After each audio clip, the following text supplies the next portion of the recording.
Hello, sports fans. You are listening to Beyond Debatable, the podcast that covers all things sports. I am your host, Michael Rachel, and he on the other side of the camera is Jack, the stat man, Cudahy. What's up, guys? How's it going? It's going well. It's going really well today because we're joined by our guest here, Wade County Malik, and we're here to talk about the Washington-Toronto series. Before we start, make sure to like and subscribe to our YouTube channel right there, right below us. Follow us on Twitter at Beyond Debatable for live game tweets about our thoughts on the games. All right, Jack. So the Toronto-Washington Game 2 in Toronto just finished up, and the Raptors just grabbed its second convincing win of the series. They won 130-119. They were up 20-plus most of this game. It got to 5 at the beginning of the fourth quarter. They kind of let their foot off the gas pedal, but nevertheless, they're going back 2-0. So, Jack, the question I want to ask you, and you can touch on it after Jack goes, are the Raptors being overlooked as the number 1 seed in the East? I really think they are.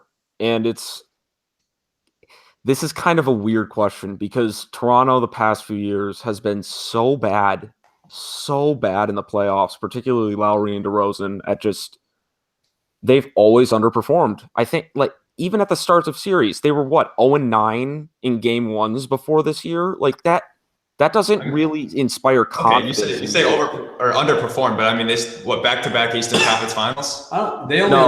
Last year they got swept in the semis by Cleveland. Oh, by Cleveland. Okay, yeah. But the year before that, they went to 7 against Miami in the semis, and then lost to Cleveland. I mean, in 6, I think. In the Eastern Conference Final? This team, though... Wait, when did they play Cleveland last year? In the semis? Or? In the semis, yeah, in the second round. So, the thing with the Raptors this year, they're a lot different in very subtle ways that I don't think you can notice if you just haven't been paying attention. First of all, they're incredibly deep. They play 11 different guys. If you're a Bucks fan, you'll remember Norm Powell last year changed the series against them by just canning every shot. He's their 11th man. Their entire bench unit is filled with second and third year guys, Fred VanVleet, DeLon Wright, Pascal Siakam, and they've been playing amazing. I think there's some stat about how their bench itself, when they play, is 20 points per 100 possessions better than than the team they're playing across from. And that's their bench, not even their starters. So they have a lot of different pieces that they can really move around and a lot of different guys with a lot of skills. But the main reason I think that they can get better and go farther in this year's playoffs, DeMar and Kyle Lowry used to dominate the offense and used to constantly they just took up a very large share of the plays, and that kind of left the rest of the team kind of in limbo. Because, I mean, if you're a supporting player on one of these teams, don't you want to get a few shots up at some point? You don't want to just constantly be screening and passing and not doing anything. I would. I mean, yeah. So I think they've started to distribute out a lot more shots evenly now.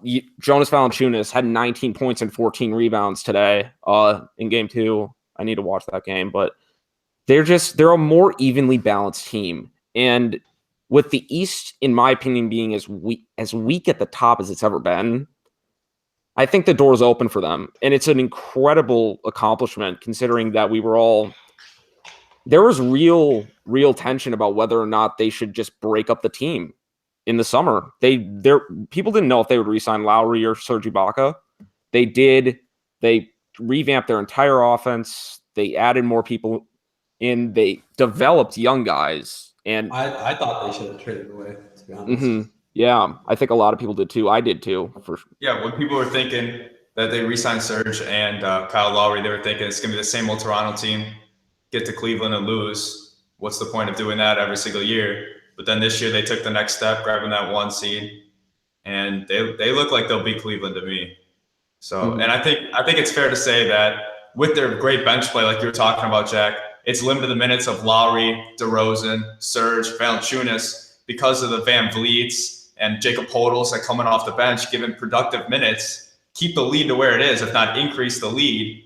And come playoff time, I think LeBron, I mean, obviously LeBron's going to be really tired, but no matter who they're playing, Oladipo, whatever, they're going to be extremely tired. And you got DeRozan and Lowry, who are down on minutes this year, who are going to be more physically prepared for 6-7 games of series. So yeah, the one thing is, one, they have more depth, and two, this is the first year in LeBron's career that he's played all 82 games.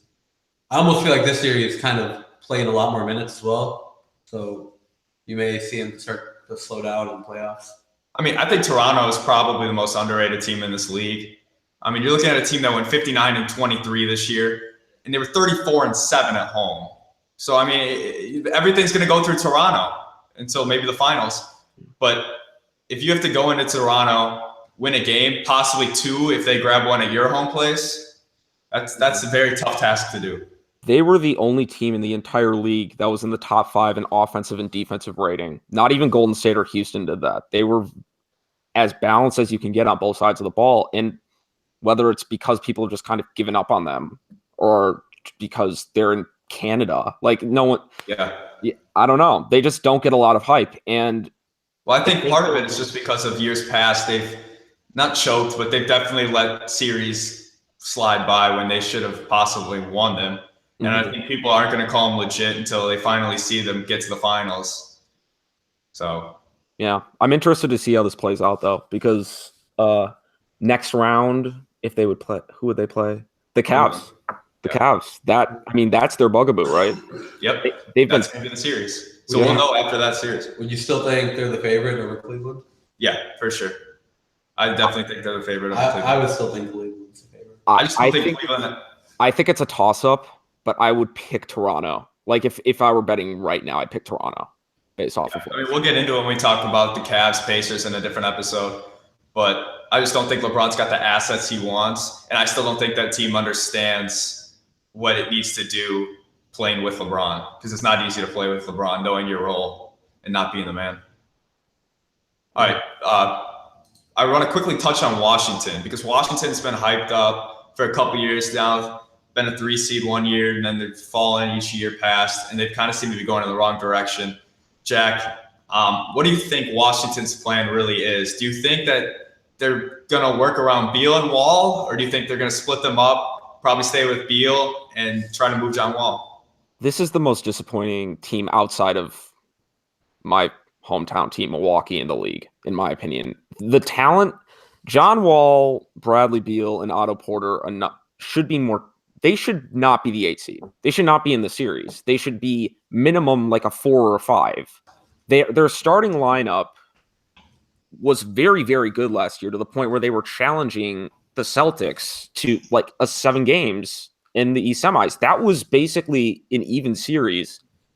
I honestly think that the easy answer is that they hate each other. There are a lot of rumors that like John Wall and Bradley Beal do not get along. John Wall's apparently a really, really just corrosive personality in that locker room. When he got injured and then the Wizards started playing well, when they added Satoransky, their bench point guard, into the lineup, they were all talking about, oh, now we all get to pass the ball. We don't have to worry about John hogging it, blah, blah, blah.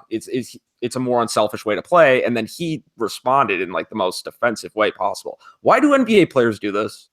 Why are they so defensive about everything? Can we like? Well, I mean, their egos are really high. They think they're the best. They should be the best. They put in the time and effort for 20 plus years, expecting to be the best. And now when they get to the final level. I mean, John Wall has probably always been the best player on every team. On Washington, yeah. Fair. Yeah, I mean, here comes Bradley Beal. 5, he's probably been the best player. Yeah, and then here comes Bradley Beal, and John Wall's hurt. Now they're saying that they're better without him. That doesn't sit too well. Wouldn't sit well with me, especially after I gave that much to that franchise. Yeah. He's probably just not used to hearing that. Yeah. I mean, from offensive and defensive rating perspectives, Washington this year, 14th on offense, with Bradley Beal and John Wall and Otto Porter. That seems super low. And then defensive rating 15th. They're just an average team. There's nothing there that they bore me. And that's a problem when you're supposed to be really good and up and coming. They bore me. So what do you think? You think they're going to blow it up, or do you think they're going to stick with it next year? I think they're going to be forced to blow it up. I don't think I think Wall and Beal are not compatible. I think that this series with Toronto, I mean, they're now down 2-0. I think it's going to end really badly. Kind of like what's a good example? Kind of like Portland when they got remember when LaMarcus Aldridge was there and then they got killed by the Grizzlies in 4 games? Okay, Yeah, kind of like that, where the offseason, tons of rumors fly around, and then suddenly John Wall's team goes to them and says, you know what, I don't want to do this anymore. I can see that happening.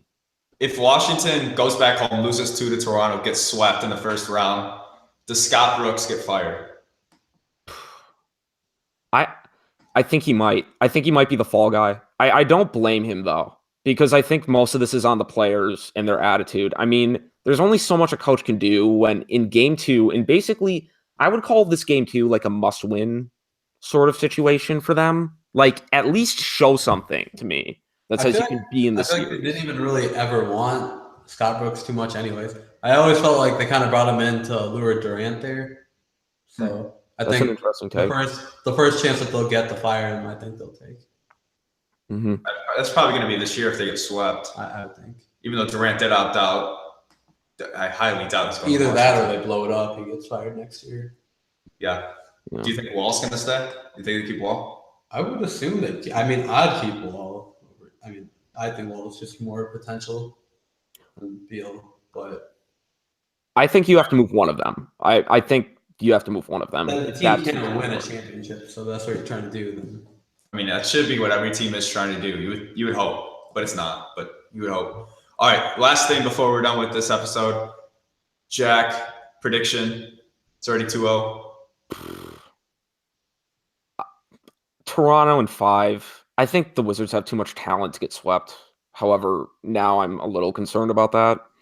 I think Toronto's winning in 5, but it's definitely not going 7 at all. This series is Toronto's. All right, Toronto 5. Yeah, I also think that they're going to split down in Washington, go back to Toronto, and it will end there. Mm-hmm. All right, that's going to do us for our first podcast. Big thanks to Arm for joining us today. We'll do some more podcasts on the other series, so make sure to click the like and subscribe right down below there, and then follow us on Twitter for our kind of rants during games. He is Jack the Stat Man Cudahy, and I am Michael Rachel, and you've been listening to Beyond Debatable.